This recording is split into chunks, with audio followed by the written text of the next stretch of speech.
Hello, this is Writers at Work, a podcast for readers and writers about the joys, heartaches, challenges, and satisfaction of the creative writing process. I'm your host, Jim Fusilli. I was in a bookstore recently when I spotted the title, The Man Who Wrote the Perfect Novel.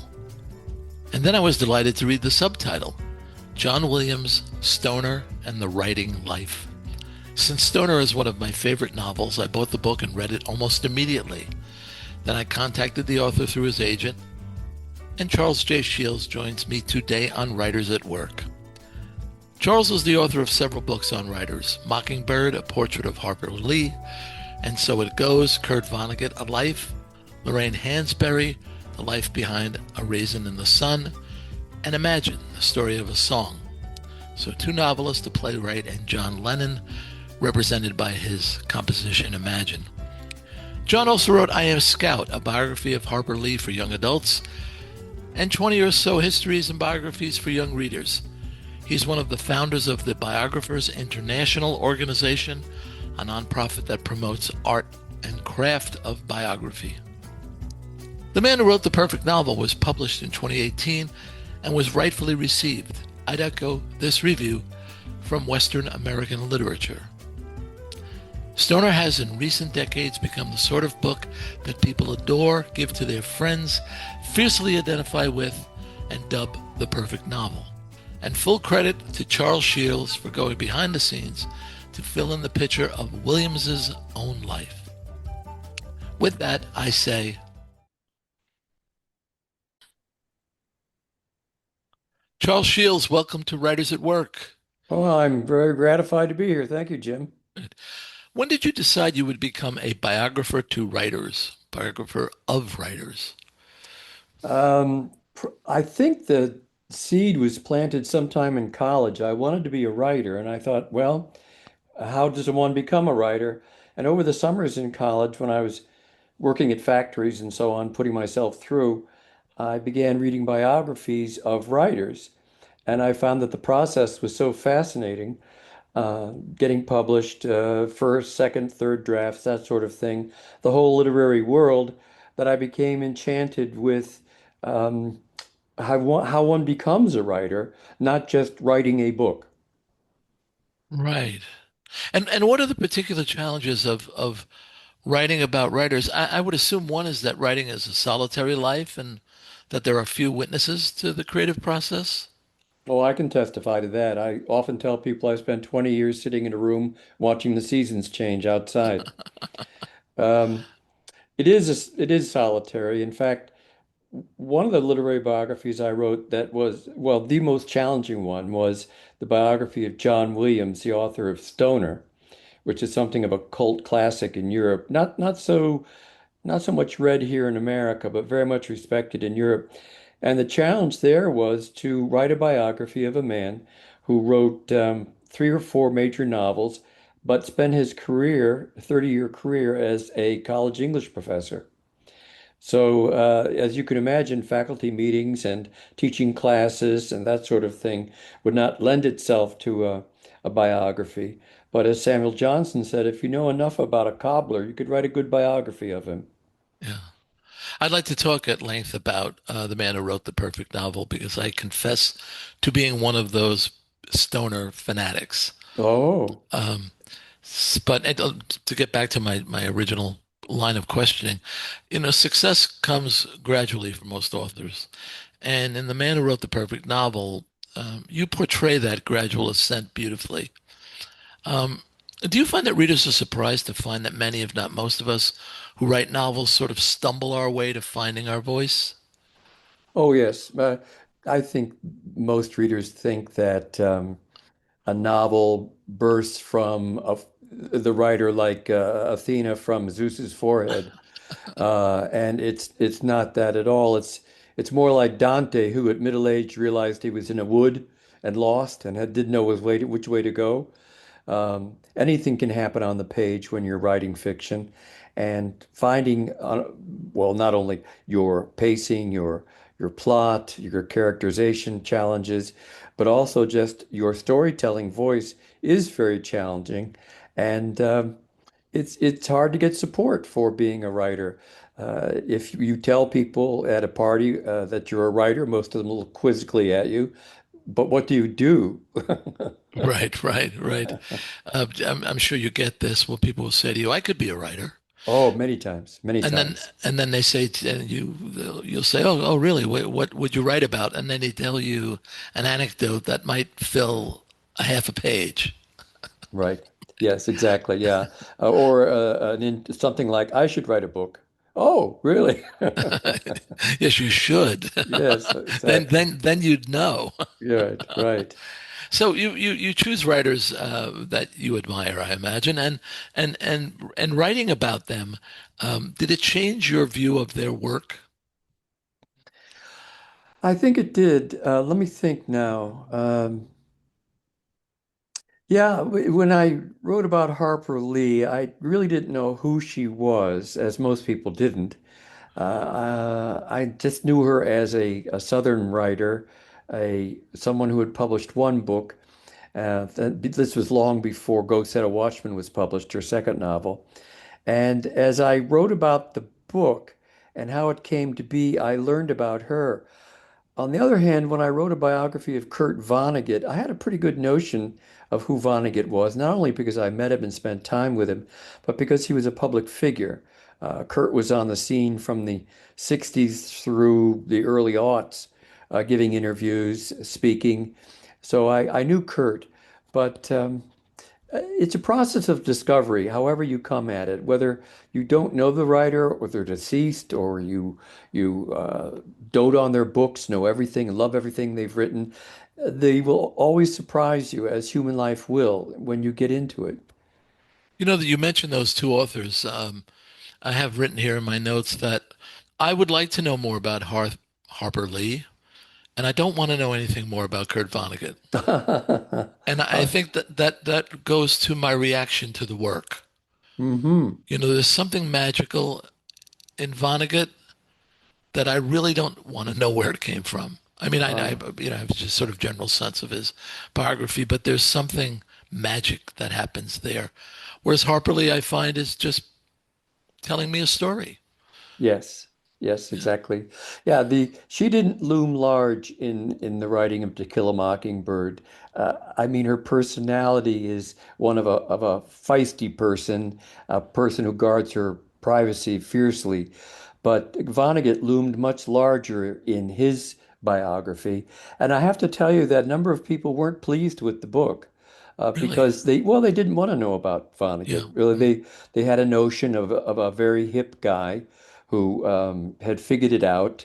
The true Vonnegutians, as I call them, were insulted to find out that he was a family man, a former ad executive, someone who had a Saab car dealership for a while that didn't work, who didn't really hit his stride or find his audience until he was in his 50s. And they seemed not want they did not want to know that their hero was a man who had tried and failed in several different things before he finally found his voice. For you as the writer, yeah, I could see how their reaction would be like that to Vonnegut. Do you as a writer fear that you're going to discover how the magician does the trick? Or you don't care about that when you're writing? Um, I don't care about that. What I'm more concerned about is being fair and being accurate. No one comes into life with a blueprint knowing what to do. And as I read through letters and hotel receipts and whatever I can find that emerges from a writer's life, I realize that they are as much mystified by life as the rest of us. And it's important for me to, I wouldn't say be their advocate, but to give them a fair hearing and to show their humanity. If I do it right, I would hope that the reader would feel very close to them at the end and feel like they know them. So fair and accurate is my twin goal. Yeah. You know, here we are talking about biographies. Can you tell us about your background? Well, let's see. I was raised in a suburb outside Chicago, a post-World War II planned community. Most of the men I knew, the fathers of the kids I played with, were World War II veterans. I thought everybody had been in World War II. Uh, um, I attended both parochial and public high schools. My father was in public relations for Ford Motor Company. Later, he switched to journalism, and he became my first editor. My father would sit down with my high school compositions and mark them up as he would and as an editor. Uh, Ah, and it was a painful process because on the one hand, he didn't want me to throw up my hands and say, "Well, I'll just never get it." He thought that being clear and being coherent were very important. He wanted to get those qualities across to me, but he didn't want to discourage me. So we would sit side by side, and he would say things like, "Well, here you're sounding very strident, and if the reader feels like he's being scolded, you lose him. Uh, Here's another place where you might be too harsh on your subject. People hate it when you tear their gods down." And here, this sentence just isn't clear. It's too long and it has two dependent clauses. And so he would go through it like that. And sometimes these editorial meetings would take place about 45 minutes before I was due at school. So I would race back into my room, retype my essay, and sprint all the way to high school. there's something respectful about that, though, don't you think? In what way? Tell me. That he took your work seriously, even though you were a kid. Yes, you know that no one's ever said that before, but that's absolutely true. Here I was 15, 16, and he was treating me as if I were a serious writer who needed to be held to time-honored standards. And I'll tell you, they stood me in good stead when later I became editor of the school paper. And then I was sitting down with younger kids and showing them where their news story could be better. And so it was passed on. But even to this day, when I write, sometimes I will hear my father's voice telling me that plus, plus, is not really, it's a math word. You shouldn't say he went to 2 years of Navy plus, that sort of thing. Um, Yes. and I'll just, his word choices still ring in my ears. To be loved by an editor. Wow. What a thing, huh? Yeah. I So wrote an essay. I wrote an essay about it one time, which ended up in all places, in Japanese textbooks. It's an essay called The Editor at the Breakfast Table. And it's the story of how my father edited my work. I gave it to a blogger online, oh, maybe 15 years ago now, and it ended up in a Japanese textbook on writing. oh, wonderful, wonderful. So in college, was that when the pull of biography became evident to you, or? It did because I worked then for the college newspaper, but I was more interested in feature stories, Hmm. finding a subject of a feature and getting into his or her life. For example, I remember I worked very, very hard on a feature story about a middleweight boxer who was in prison, and this was a fight that he was allowed to have outside of prison. And I talked to him about his life and what he hoped to win, what made him a fighter, what did he think about when he got into the ring, and it was the questioning and trying to read someone that really interested me. I've always been a very enthusiastic questioner of other people. Maybe sometimes it makes me tiresome. I remember when I was a boy hitchhiking around England. I was in my early 20s at that time. I sat with a woman and asked her all about England or London during the Blitz. And later on, I heard through her daughter that she had never met anyone who asked so many questions. But I mean, it's wonderful to be told things about people and their lives. Yeah. So it was always going to be some form of long form journalism for you, right? Yes, I freelanced quite a bit. My first career was teaching high school. I taught high school English, and I freelanced a great deal for educational magazines and also local newspapers in Chicago. But I did enjoy long form because of the challenge of pacing and the opportunity to develop ideas. So it would seem to me that being a biographer is in many ways being an educator. Yes, it is. My books on books, my biographies of authors, do several things simultaneously. I talk about the author, him or herself. I talk about how a book or several books came about, which becomes a story within a story. And sometimes I can even find another book or idea going on in there. For example, in the John Williams book, The Man Who Wrote the Perfect Novel, I contrast him with his brother-in-law, Butch. Butch was a man who could whack out a short story or a mystery in a day and send them off to a magazine like Argosy. And he never wanted to be an academician. He wanted to just write in almost in a frenzied pace, whereas John would spend all day long trying to craft a paragraph. So the story of Butch, the freelance writer living in Mexico and drinking wine and trying to live as a bohemian, versus his brother-in-law, John, head of the English department at the University of Denver, they provided foils for each other. And Right. then so there was a story within a story. Same thing happened with Mockingbird. I told the story not only of how To Kill a Mockingbird was written, but I also spent probably almost a third of the book describing Harper Lee's work with Truman Capote out in Kansas. So I explained how In Cold Blood came about. Right. Right. So on to Stoner. And this is very funny. I've been a journalist for a very, very long time, and I had actually difficulty forming questions about Stoner, and I will tell you why, because I love it so much, and it's a mystery to me.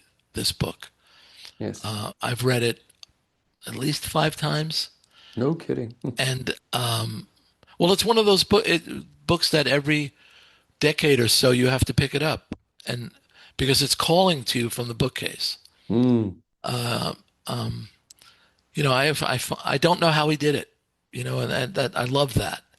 Um, and I've bought, I don't know how many copies to give away, and I should say two, since I read The Man Who Wrote the Perfect Novel. Um, when was the last time you read it simply for pleasure? Can you remember that? Um, I'm sorry I can't because a book came after that, which was my biography of Lorraine Hansberry, and I spent 5 years on that. When I'm working on a biography, I don't read much of anything outside what I'm working on. So Mm. it's been probably 7 or 8 years since I've read Stoner. So, were you one of those people who was an advocate for Stoner? Yes, I was floored by it. I can remember the first time I read it. I closed it and I thought, who is this? And I turned over the back of the book and there was a squib on there. John Williams is a professor of English at the University of Denver, also the author of a two other novels, and it mentioned the titles. And that was it. And I thought, but it's so profound. It's done so. I can't find any fault with it. It's excellently done, and that became the beginning of my interest in the author. Yeah. Let's just give a brief summary for those who haven't read it, okay? And Hmm. feel free to cut me off at any point. So William Stoner is a professor of English literature at the University of Missouri. The novel is largely set between the two world wars. His love of literature and teaching are somewhat offset by a difficult marriage and interdepartmental politics. He's guided by a firm moral code and thus is compelled to make some hard choices, one of which is creating a bitter rivalry with a fellow professor. He finds love outside marriage with a young teacher, and that irks his rival.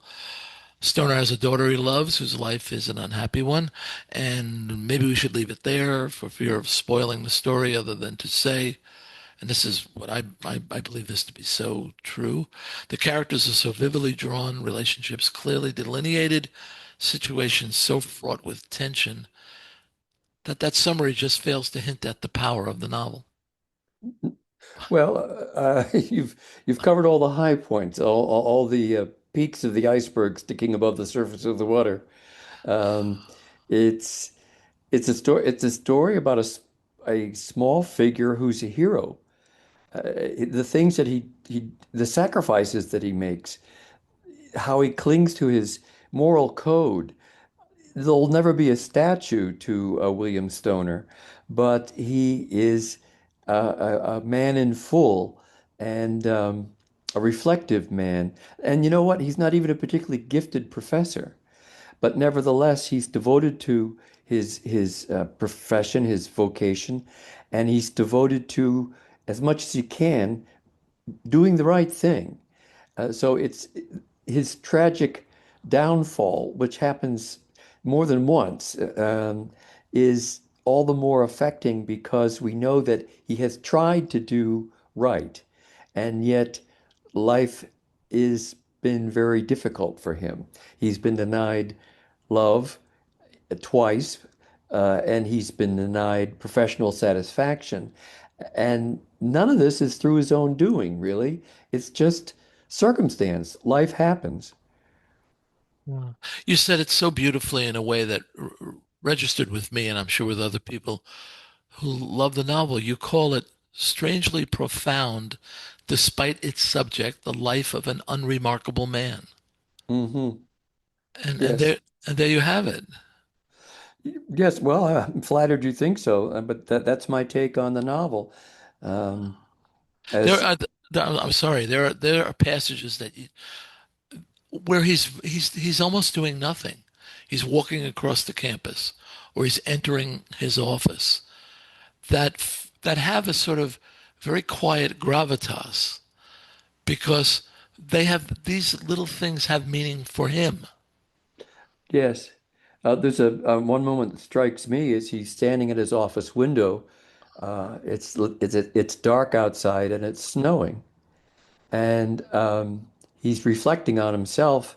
And it's as close to describing an out-of-body experience as I think you can come without getting supernatural or too specific.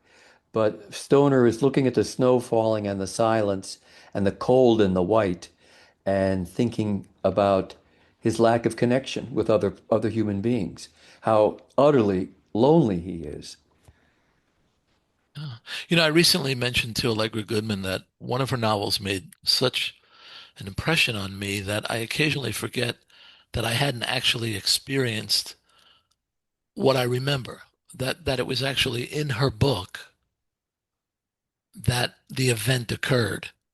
But Ah, her writing was so clear, so compelling, so deeply felt that I genuinely thought and can still think that what happened in the book actually happened to me. And as it, I mean, you just described a scene within Stoner of something happening to William Stoner. Uh, I think that is one of the powers of Stoner, that you can see yourself through his eyes, or you can see the world through his eyes. Am, yes. am I onto something there? Yes, oh, definitely, definitely. Um, that's a good point. We are seeing the world through his eyes.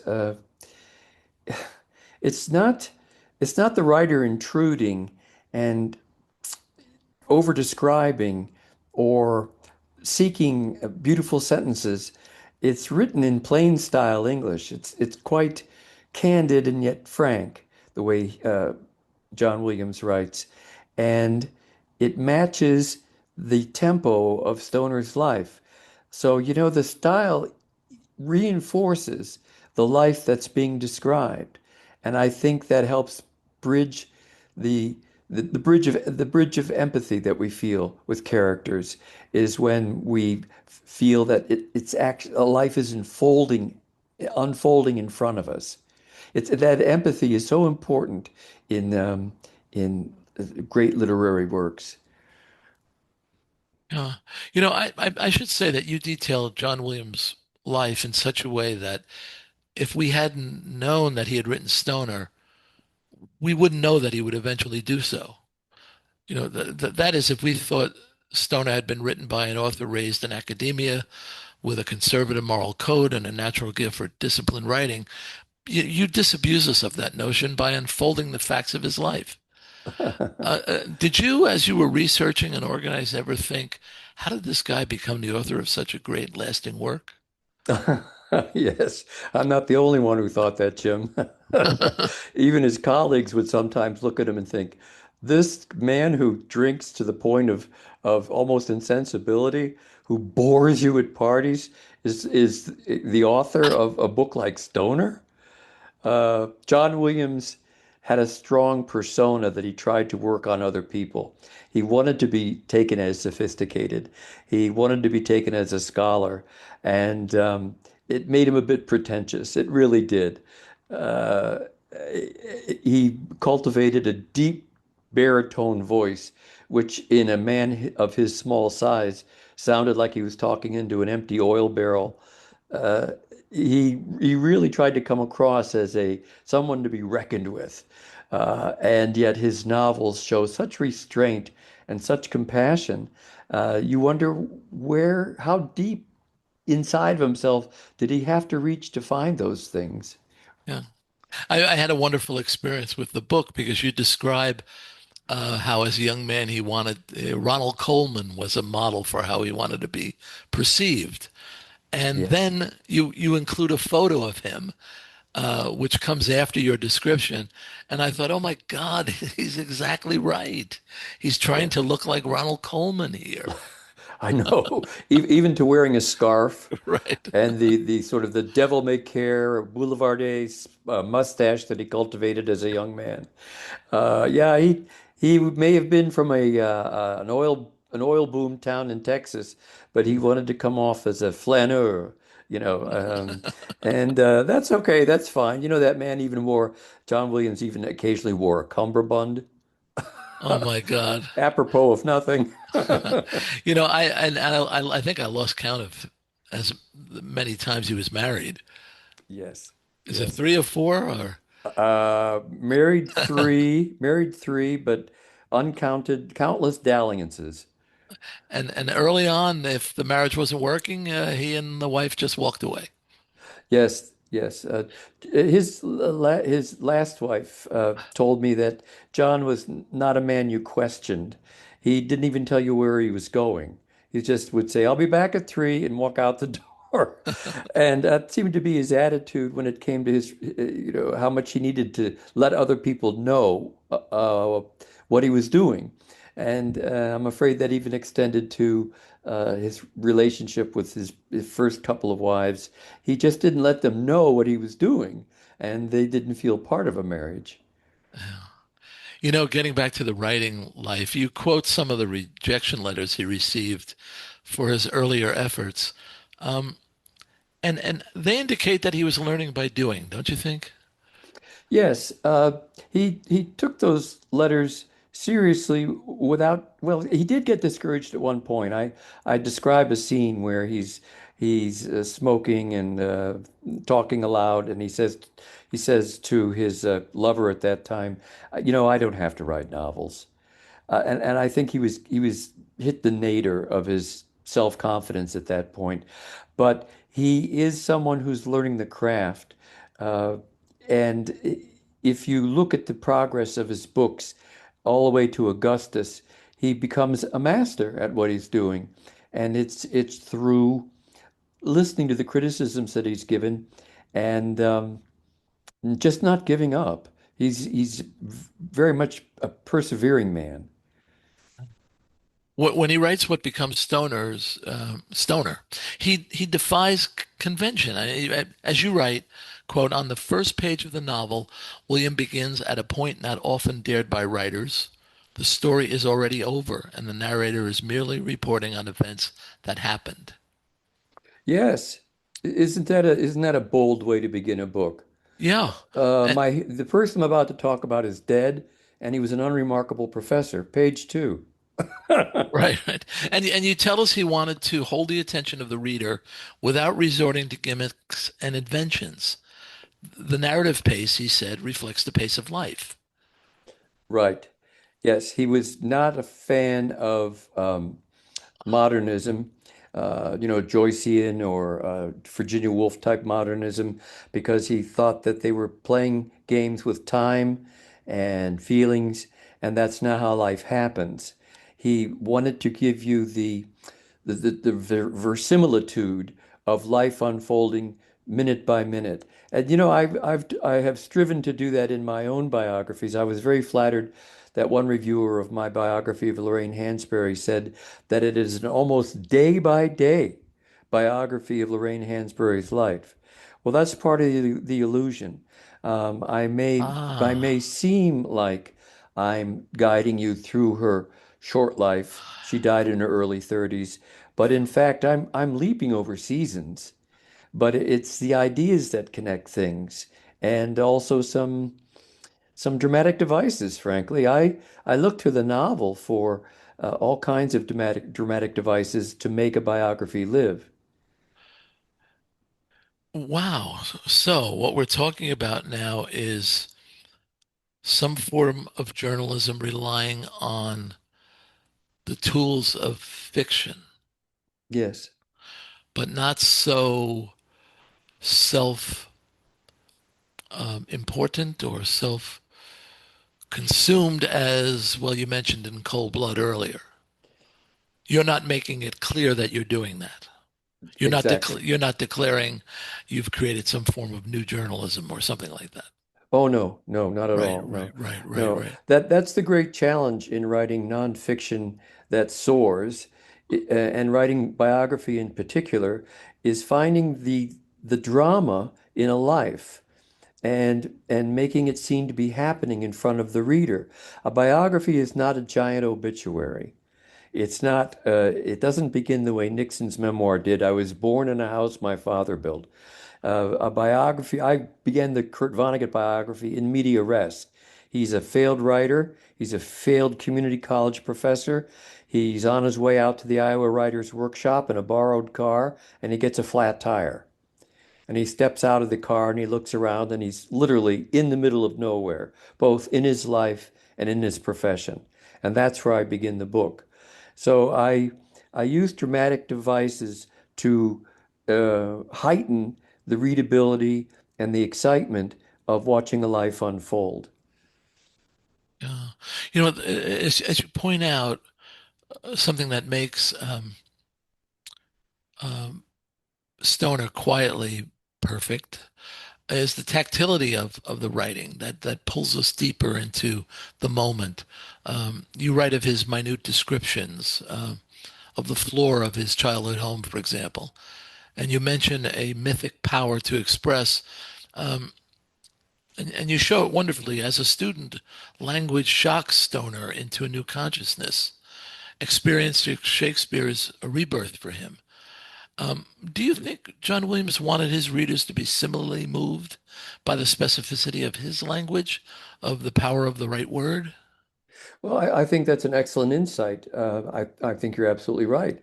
Uh, I think that John wanted to put the the art of literature in its most elevated form at the service of telling an ordinary life, and the result is that the game is won.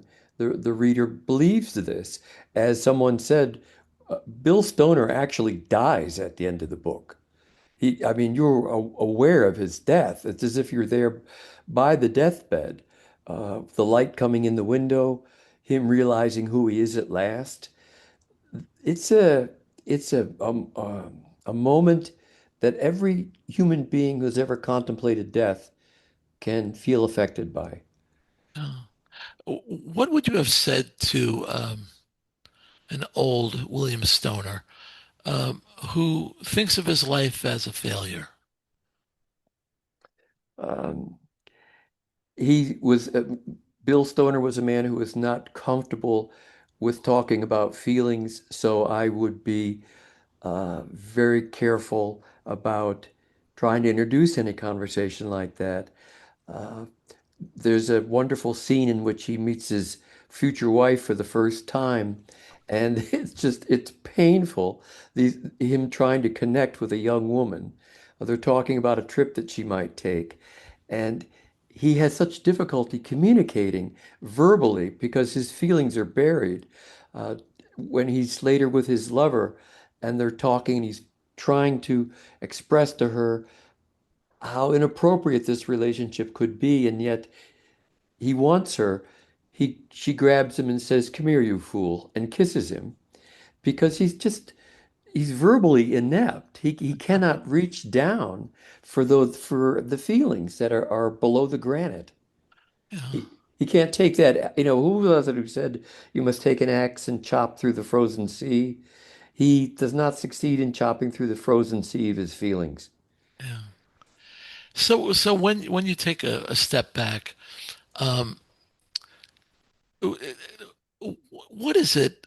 And maybe this is an impossible question. So many of us agree that Stoner is the perfect novel. Um, why do we feel that way? Well, it's a perfect novel on different levels. First of all, it perfectly conformed to what he thought a novel should be. So it is a victory for him because he believes the novel should proceed at the pace that life proceeds at without tricks, without gimmicks or conceits. There should be a fundamental honesty in fiction that is evident on the page. So it's the perfect novel in that it is a realization of what John Williams wanted a novel to be about. I think it's also the perfect novel in terms of structure, the most basic structure, a beginning and a middle and an end, except that he puts the end first, Yeah, which is, as we've already said, a bold thing to do. But in terms of structure, it is a classic, um, almost roman clef about a coming of age of a young man who becomes a professor and finds himself at last, but not until the end of his life. yeah. So one of the things that's delightful about Stoner is that every now and then it sort of reemerges. Not to the top of the bestseller list, certainly not in the U.S., but every now and then there seems to be a wave of discussion about Stoner. Yes. And and in your epilogue, and I really love that epilogue. You point out that Stoner re-enters the public consciousness every so often, not by some grand marketing plan, but through conversations among people who love books. Isn't that just a wonderful thing? It is, and I think it emerges among people who love good literature. Um, I'm I'm surprised and depressed by the nature of so much fiction that's on the market now. I think if you were to do a Flesh Kincaid analysis of the readability of most fiction, it's written at the seventh or eighth grade level. And also it's dominated lately, publishing is dominated by stories of marriage and careers and children and finding yourself. Or the flip side of that is stories of uh, marginalized people finding their way in this vast place called America. And the latter part of that, what I just mentioned, finding your way in America, that was done beautifully by Jewish American writers in the 40s, 50s, and 60s. And there's really nothing new, even if you wear a hijab and you work in a department store. We've seen it before. We've seen the other portrayed from the inside out. And as far as marriage and careers and children go, I just don't find that it's deep enough to merit publication, frankly. But I have a bone to pick with New York publishing right now. It tends to be dominated by women, and I think that their priorities are domestic and social life. And as a result, we have so many titles that are lightweight. And I would prefer to see more books on the level of Henderson the Rain King or, oh, what else? Hard as a Lonely Hunter. Books that really delve into what it means to be human, not just respond page after page to the scenery of life. You know, the books that the authors that you've written about, Harper Lee, Kurt Vonnegut, um, and here John Williams, we should make clear that these books are all accessible. I mean, Yes, you don't need to have an MD an MA in English literature to read them. They're eminently readable. yes, yes. Yeah, yeah. And the reason I pick them, I should say, sometimes people will ask me, why do you concentrate on mid-century America? That's my era. I was born in 1951, and I saw these books become loved at the time. And what I'm trying to do in those books, in my biographies, is to explain why people embraced them, why they made a difference, why when you walked down a college campus in 1968, you were likely to see some kid with a copy of Slaughterhouse-Five in his back pocket. Yeah. It was the nature of the era. And I give someone like Vonnegut some heat for not being as relevant as he once was, but nevertheless, it's an era that's being talked about. So what's next for Charles Shields? Well, I'm not writing a book. I'm in a different phase of my life and my writing career. I like to say that teaching was my act one and writing biographies was my act two. And now I'm something of a seeker in my act three. What I'm doing is I'm putting my writing at the service of other people. For example, there's a young actor here in San Diego, Jorge Rodriguez, who's starting a theater company called the Royal Mexican Shakespeare Company, and he's going to set classic Shakespearean dramas in Mexican neighborhoods, not only literally performing them for Mexican patrons, but also placing Romeo and Juliet in the barrio, so to speak. And I'm helping him get the word out about that and giving him content and giving him news and features. So I'm offering myself as a professional writer to younger people who need me who could use me. And it's very gratifying. So that's what I'm doing. I'm trying to be of service at this point. I've been joined on this episode by Charles Shields, author of biographies of Harper Lee, Kurt Vonnegut, Lorraine Hansberry, and John Williams, subject of his The Man Who Wrote the Perfect Novel, John Williams Stoner and the Writing Life. Charles, thanks sincerely for joining me on Writers at Work. Oh, thank you, Jim. It's been a real pleasure. I mean that. Writers at Work is a production of Bliss Publications. Erin Mitchell is our producer. Music is by Joni Mitchell, performed by Keith Jarrett. For more, see writersatworkpodcast.com. I'm your host, Jim Fusilli. Until next time, happy reading.